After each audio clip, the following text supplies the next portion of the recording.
There was a time where I would really get anxiety just from standing right here. A lot of anxiety from standing right here. It's not like that anymore.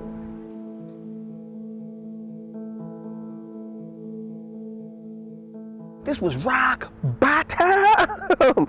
Now that triggers. This was the moment Wow. Marine Corps veteran Sidney Morris fully realized the impact of the stellate ganglion block, or SGB. Because it's exactly the same as it was, and I beat it.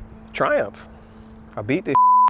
As a homeless, troubled teenager in Los Angeles, Sidney slept in a friend's car or in the stairwell of a nearby building. I know I stood here at one point and was like, this is it, man. I'm done. I'm just gonna die out here on the streets. Now we're getting into the meat of this is actually my neighborhood. That was the first time I looked over and the guy just unloaded on the kid. Everything was a certain way, and then when the LA riots happened, most of the burned. This is the pressure cooker. This is where you gotta be down. When you come up in these places, it's a totally different America. 3 months after the SGB procedure, Sidney brought us to the neighborhood where he grew up. I come out here one day and there's just a puddle of blood, and there's drips going in the direction. And that you start to normalize that as a child to a point where you make a game of it. You go, where the blood drips going? And we're trying to figure out what happened to the guy. Oh, he got stabbed. No, he got shot. Sidney became an angry, combative teenager who chose chaos over calm. That place got some ghosts in that parking lot. So another thing that you have to deal with visually is you get over there, somebody gets stabbed, somebody gets shot, and I'm in the midst of this. On a whim, Sidney joined the Marine Corps, says it was the best decision he ever made. The code of the streets is almost identical to the ethos that we use. It's almost identical.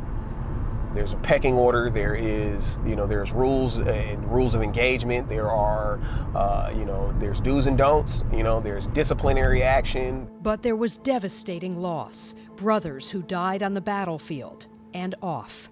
By the time Sidney traveled to Chicago to get the SGB, he was barely living. The day before the shot, I have to drag it all out. I have to make my point. I have to be right. I have to finish this conversation. I don't feel compelled to do so anymore. I had no clue that there was going to be this much future for me standing right here. Things still happen. I'm still under stressors. I still get angry. I still get sad. Not everything takes me from zero to complete fury anymore.